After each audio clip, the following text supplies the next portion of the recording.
Hello students, welcome two equations IAS. आज हम discuss करेंगे एमएसपी और प्रोक्योरमेंट प्राइस में डिफरेंस क्या है। दोनों में डिफरेंस को समझने के लिए पहले एमएसपी भी थोड़ा सा समझ लेते हैं। एमएसपी क्या है? देखिए, एमएसपी होता क्या है, एक तरीके का गवर्नमेंट इंटरवेंशन है। गवर्नमेंट क्या कर रही है कि मार्केट में कई बार क्या होता है कि प्रोडक्शन एक्सेस हो जाता है। जब भी प्रोडक्शन ज़्यादा होता है और प्रोडक्शन ज़्यादा होने की वजह से बेसिकली सप्लाई मार्केट में बढ़ जाती है। तो लॉ ऑफ डिमांड ये कहता है कि जिस चीज़ की सप्लाई मार्केट में बढ़ती है उसके प्राइजेस फॉल हो जाते हैं, ठीक है। या जिस चीज़ के सप्लाई मार्केट में कम होती है उसके प्राइजेस इंक्रीज हो जाते हैं, ठीक है। जैसे फॉर एग्जांपल प्याज, हमें पता है कई बार 80 रुपए किलो, 100 रुपए किलो चला जाता है। तो क्यों जाता है? क्योंकि मार्केट में प्याज की सप्लाई कम होगी और डिमांड ज़्यादा होगी, खरीदार ज़्यादा होंगे, ठीक है। सेम उसी तरीके से अगर मार्केट में प्याज का प्रोडक्शन एक्सेस हो जाए तो सप्लाई ज्यादा हो जाएगी प्याज की, अब वही प्याज 5 रुपए किलो, 10 रुपए किलो मिलने लगेगा।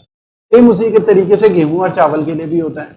अगर प्रोडक्शन बम्पर होगा, मॉनसून बहुत अच्छा रहा, तो जबरदस्त बम्पर प्रोडक्शन होने की वजह से किसान को लगेगा अरे जबरदस्त बम्पर प्रोडक्शन है, प्रॉफिट ही प्रॉफिट, दुगना प्रोडक्शन हो जाए। मान लिया फॉर एग्जाम्पल एक किसान जितना प्रोड्यूस करता था चावल का डबल प्रोडक्शन हो जाए, किसान को लगेगा उसकी इनकम डबल। लेकिन ऐसा होता नहीं है, इनकम डबल नहीं होती। क्यों क्यों क्योंकि उसके पीछे रीजन है, सप्लाई मार्केट में बढ़ जाती है। इस वजह से चावल के जो प्राइसेस हैं वो गिर जाते हैं।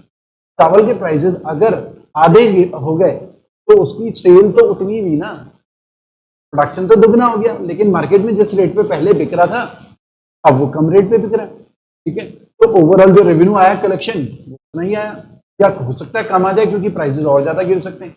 कई बार मान लिया कि जो किसान है उन्होंने टमाटर प्रोड्यूस करा और बम्पर प्रोडक्शन हुआ टमाटर का, अब मार्केट में टमाटर बिक रहे हैं 2 रुपए किलो मंडी, क्योंकि किसान को तो बहुत कम पैसा मिलता है, क्योंकि किसानों को तो मंडी में बेचना है अपना सामान। फिर मंडी से फिर जो है अलग अलग रिटेलर्स खरीद के लेके जा रहे हैं। तो मंडी जो है किसानों से बहुत कम रेट पे वो पैसा वो खरीद रही होती है। जो भी फूड ग्रेन्स आउटपुट या फ्रूट्स वेजिटेबल जो भी होता है काफी कम रेट उन्हें मिल पाते हैं। कई बार वो अपना भाड़ा भी नहीं निकाल पाते, ये प्रॉब्लम हो जाती है, ठीक है। और फिर मंडियों से काफी अच्छे दामों पे वो निकल रहे होते हैं, तो बीच में जो मीडिएटर है, मिडिल मैन है, वो अच्छा मार्जिन कमा लेते हैं। तो एमएसपी बेसिकली क्या है कि कोई किसान जब बम्पर प्रोडक्शन होता है तो उस केसेस में प्राइजेस फॉल हो जाते हैं तो किसानों को लॉस हो सकता है। तो फाइनेंशियल सिक्योरिटी किसानों के लिए नहीं होगी, तो हो सकता है कि वो खेती छोड़कर कोई और काम करने लगे, ठीक है। वो फैक्ट्रीज में काम करने लगे, मजदूर बन जाएं, क्योंकि खेती में इतना फायदा है नहीं, कई बार लॉस हो जाता है, कोई फाइनेंशियल जो है श्योरिटी तो कुछ है नहीं।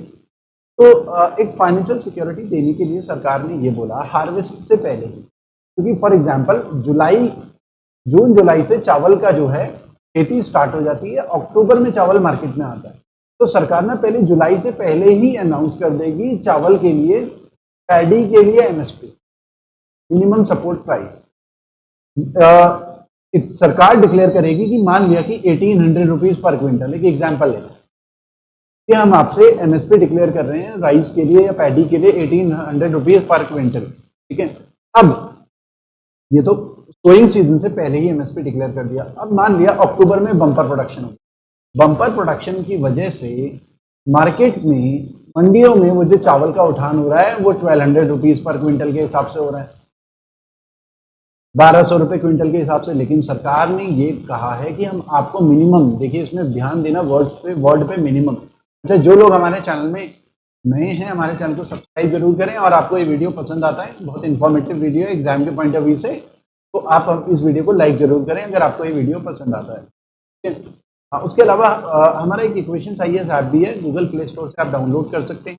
बहुत सारे फ्री वीडियोस भी हैं, ठीक है, और पेड कोर्सेज भी अवेलेबल है, उसमें आप चेक कर सकते हैं अकॉर्डिंगली, ठीक है। तो आते, अब हुआ क्या कि सरकार ने तो MSP minimum support prices, word पे ध्यान देना, मिनिमम सरकार ने डिक्लेयर करा कि हम आपको इतना तो सपोर्ट देंगे मिनिमम प्राइस।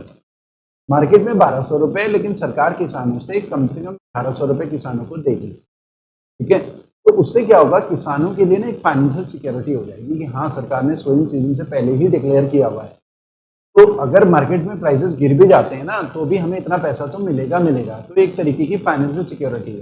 तो एमएसपी क्या है, एक तरीके का मार्केट इंटरवेंशन है गवर्नमेंट ऑफ इंडिया का, जो एग्रीकल्चर प्रोड्यूसर्स हैं या फार्मर्स हैं उनको प्रोटेक्ट करने के लिए कि अगर प्राइसेस बहुत ज्यादा गिर जाए, ठीक है, तो उनसे किसानों को नुकसान ना हो एटलीस्ट, ठीक है, किसानों को नुकसान ना हो एटलीस्ट।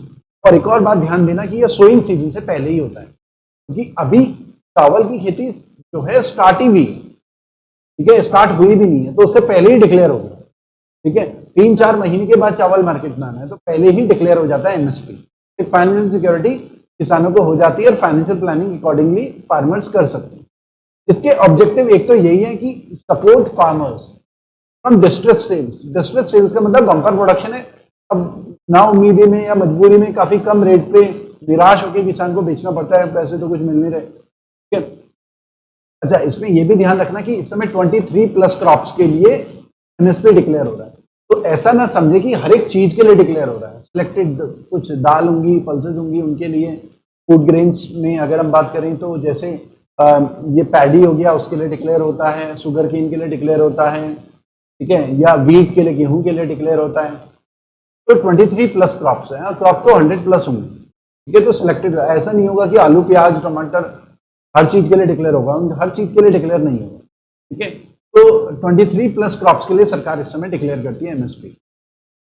तो एक ऑब्जेक्टिव तो यह है कि support farmers from distress cell, एक ऑब्जेक्टिव ये है। दूसरा ऑब्जेक्टिव सरकार की ये है कि ये जो सरकार खरीद रही है किसानों पे महंगे दामों पे, सरकार करेगी क्या, उस गेहूं, चावल, शुगर केन, इनका करेगी क्या सरकार? इनको ना, क्योंकि ये एफसीआई गवर्नमेंट का है, FCI food corporation of India, वो प्रोक्योर कर रहा है। फिर क्या करती है सेंट्रल गवर्नमेंट, ये स्टेट गवर्नमेंट को देती है, और फिर राशन की दुकानों के थ्रू जो गरीब लोग हैं, बीपीएल फैमिलीज हैं या अबव पॉवर्टी लाइन है, उनको एक तरीके का सपोर्ट दिया जा रहा है, ठीक है, फूड का, फूड सिक्योरिटी एक तरीके से, ठीक है, ताकि उन्हें कम से कम 2 वक्त का खाना तो नसीब हो।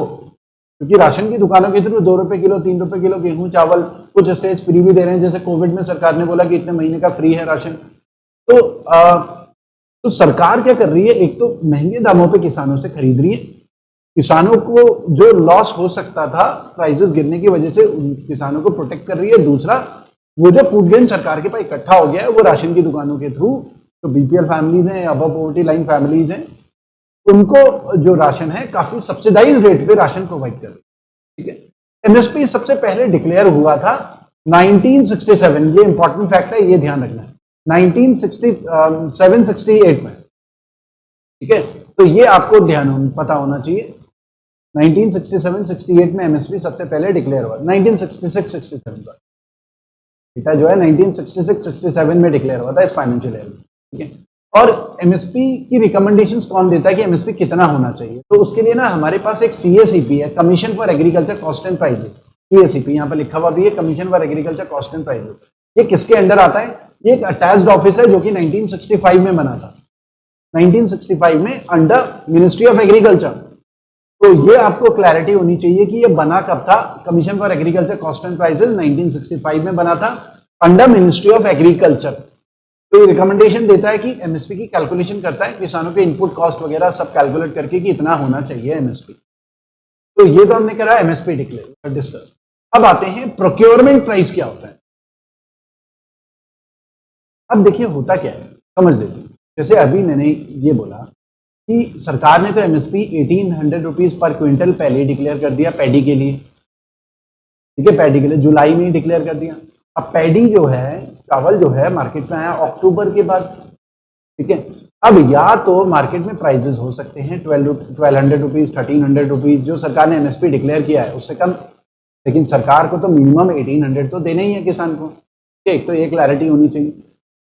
लेकिन एक दूसरा केस भी तो हो सकता है, वो आपको खुद सोचना है क्या हो सकता है दूसरा केस। देखिए दूसरा केस ये हो सकता है कि बम्पर प्रोडक्शन की बजाय प्रोडक्शन कम रहे।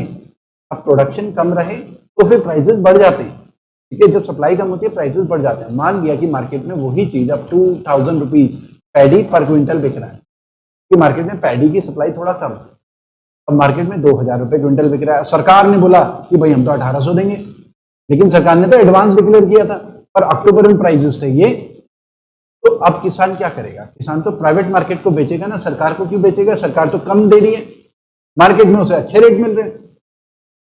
तो होगा क्या कि सरकार का एक ऑब्जेक्टिव तो ये भी है ना कि राशन की दुकानों के थ्रू लोगों तक राशन पहुंचाना, ठीक है, सरकार का एक ऑब्जेक्टिव ये भी है। तो उस केस में सरकार क्या करती है कि जो मार्केट प्राइसेस अगर एमएसपी से ज्यादा होते हैं तो क्या करती है, एक नया प्राइस डिक्लेयर करती है कि हम आपसे प्रोक्योर करेंगे, जो पैडी का या किसी भी चीज का प्रोक्योरमेंट होगा वो 2000 रुपीज पर क्विंटल। तो एमएसपी से ज्यादा प्रोक्योरमेंट के टाइम पे थोड़ा ज्यादा प्राइस देती है, जो मार्केट में चल रहा होता है वो वाला प्राइस, उसे हम बोलते हैं प्रोक्योरमेंट प्राइस।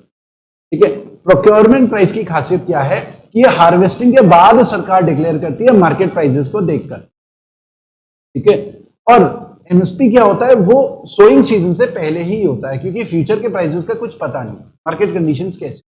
ठीक है, तो अगर मार्केट प्राइसेस नीचे होते हैं तो सरकार एमएसपी पे खरीदती है, लेकिन मार्केट प्राइसेस ऊपर होते हैं क्योंकि किसान उधर डाइवर्ट हो जाएगा, तो सरकार बोलती है कि भाई प्राइवेट मार्केट के जितना ही पैसा हम तुम्हें देंगे, ठीक है, तो फिर आप हमें बेचो, क्योंकि सरकार को पीडीएस राशन की दुकानों के लिए भी चाहिए होता है फूड ग्रेन्स। ठीक है, तो ये प्रोक्योरमेंट प्राइस होता है एट विच गवर्नमेंट परचेज करती है एक्चुअल में। ठीक है, तो इसका मतलब क्या हुआ, एक तो प्रोक्योरमेंट प्राइस जो है, प्रोक्योरमेंट प्राइस जो है वो या तो एमएसपी के इक्वल होगा। ठीक है, क्योंकि अगर प्राइसेस नीचे हैं, सरकार प्रोक्योर किस रेट पे करेगी, एमएसपी में ही। ठीक है, या तो एमएसपी के इक्वल होगा या तो उससे ज्यादा होगा। तो ये एक रिलेशन पता होना चाहिए, ये कई बार एग्जाम में भी आया है। तो स्टूडेंट्स, आज हमने डिस्कस करा प्रोक्योरमेंट प्राइस एमएसपी में क्या डिफरेंस है। ठीक है, सिंपल सा लॉजिक है, प्रोक्योरमेंट प्राइस जो है हार्वेस्टिंग के बाद डिक्लेयर करती है सरकार मार्केट की कंडीशंस को देखकर। मार्केट में अगर एमएसपी से ज्यादा प्राइस चल रहा है तो सरकार एमएसपी से ज्यादा रेट देती है, एमएसपी नहीं देती। लेकिन मार्केट में अगर कम चल रहा होता है तो सरकार एमएसपी ही देती है। मतलब प्रोक्योरमेंट प्राइस या तो एमएसपी के बराबर होगा या तो उससे कम।